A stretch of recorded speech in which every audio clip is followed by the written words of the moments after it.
Chapter 9, Freedom with a capital F.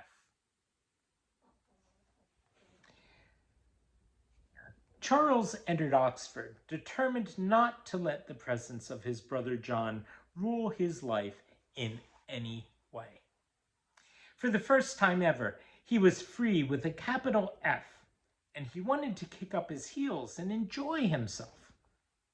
The university in this period of the Second King George was certainly not burdened by any rules that would dampen Charles's desires. In common with England as a whole, it was suffering from a period of exhaustion. Few of the professors, dons as they were called at Oxford, ever lectured. If they did, they didn't care whether students listened to them or not. Examinations were a farce. Any answer would do.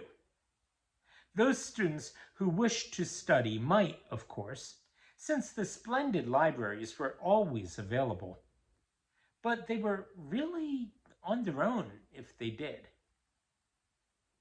After the strict discipline of Westminster School, Oxford seemed like a big playground to Charles. It was a regular theater for him to act in exactly as he saw fit.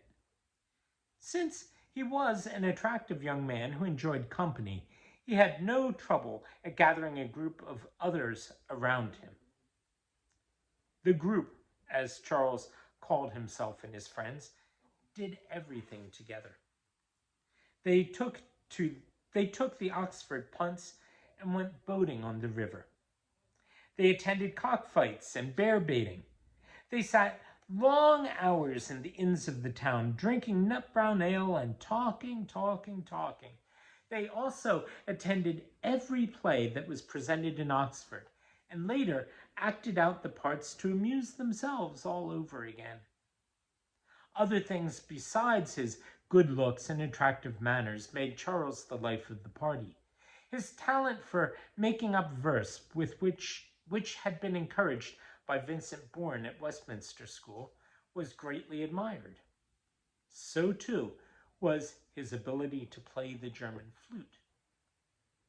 Indeed, Charles was soon the talk of Oxford, and John naturally heard about his brother's activities. John came to visit Charles in his chambers one day, and luckily found him at home. "Welcome, Brother John," Charles cried, sweeping a batch of playbills from a chair by the fire so that John could sit down. "Do you indeed welcome me, Brother Charles?" asked John, sitting down but not sitting comfortably back. "I rather think you've been avoiding me." Charles shrugged. "I've been busy." "So I've heard," said John. Something in the tone of John's voice made Charles feel defensive. "I've done nothing wrong." "Nothing sinful, perhaps," said John. "Unless to waste your talents is sinful. I think that at the very least is shameful." Charles's eyes flashed. "I'm not doing anything I'm ashamed of." "Aren't you?" John flipped over some of the playbills with the toe of his boot. "Do you think you were given a scholarship in order that you might attend every dramatic production staged in the city? That you might tootle your flute at evening musicales?" "It's all a part of education," Charles said. "But not the part to which you should give the lion's share of your time," said John. Charles got up from his chair and began to pace restlessly up and down the room. He brushed against his black undergraduate's gown, causing it to swing as if embodied with life. He took up his scholar's hat and set it rakishly on his head.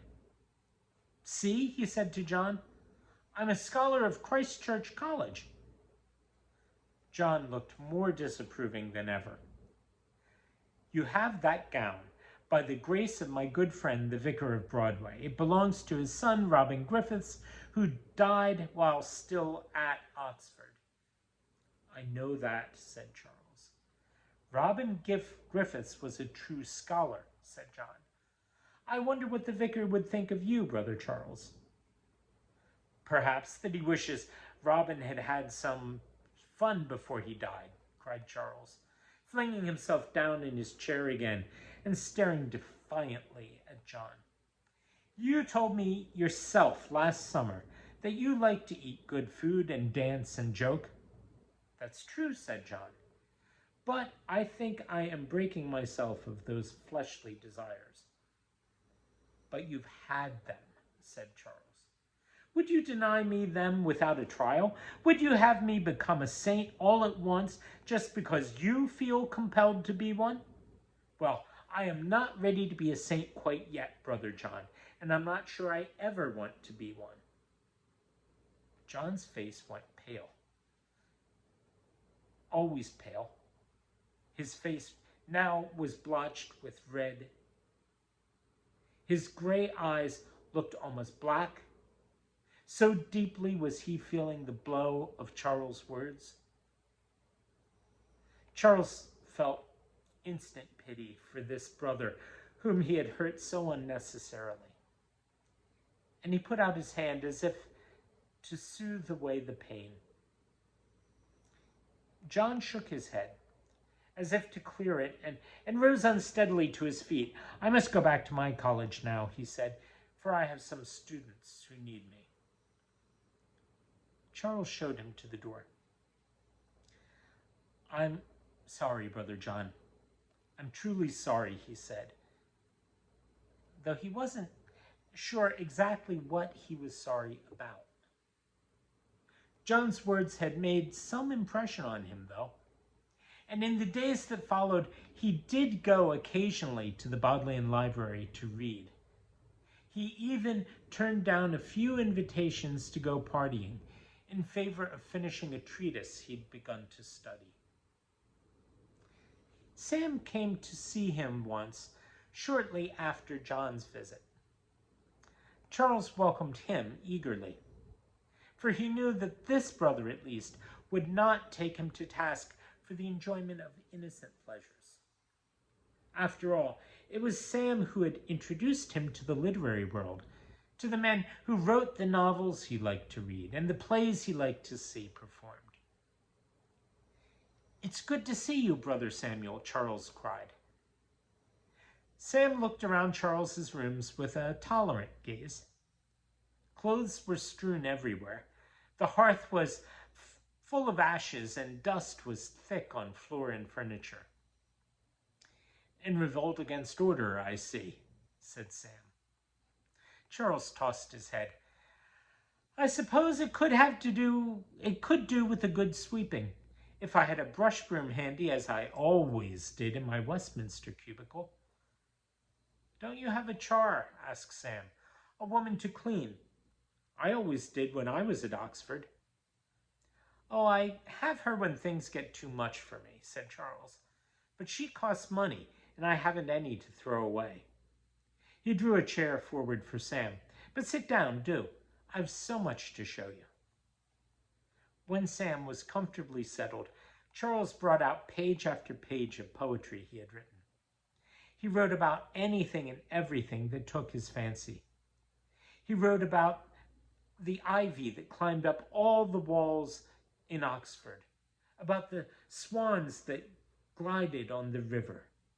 He described what he saw in his long rambling walks around the university town, what he heard in the medley of sounds surrounding him in the theaters and inns. "Do you like them?" he asked eagerly, when Sam had had time to read several. Sam looked back over the verses he had read. "You picture everything very clearly," he said. "I can see that old mill stream and the wheel that turns at the mill. I can hear the doves that hide beneath the eaves at the Pig and Whistle Inn." "Yes?" prompted Charles, his eyes glowing. "But I can't feel anything, Brother Charles." You don't make me feel. Charles's heart seemed to drop into the toes of his boots. But poetry is no good without feeling, he cried. He grabbed the pages from Samuel's lap and leafed through them rapidly. He read aloud a line or two here and there. Don't they make you feel anything? He asked. Samuel shook his head. Then I might as well tear the whole bunch up, cried Charles, and twisted his hands as if to rip the pages. Samuel took the poems away from him. Don't do that, he said. Put them away. Someday you may remember how you felt when you saw the scenes you picture. Then you can go back and blow life into them. Charles shuffled the pages into a neat pile. Then he went to his clothes press and found a box to put them in. While Samuel watched, he placed the box at the very back of the wardrobe. There, he said. Then he sat down opposite Sam again, and both brothers stared thoughtfully into the cold, ash-strewn fireplace. Why is there no feeling in my poetry, Brother Samuel? Charles said at last. How could I write poetry without it? Sam pressed the tips of his fingers together, a sure sign to Charles that his brother was weighing his words. I think I know why and how, Sam said at last. But you're not going to like what I tell you. Charles laughed mirthlessly. Anything would be mild after the dressing down I got from Brother John. Brother John and I go about things very differently, said Sam. But it may be we reached the same conclusion. Well, asked Charles, feeling a shiver run down his spine. It is very simple, said Sam. You're leaving God out of your life, Brother Charles. Charles flinched, as if Sam had struck him. Is that what Brother John told you? Asked Sam. Charles brushed a hand across his eyes, for moisture was gathering there. I think it may be, he whispered. I think it probably is.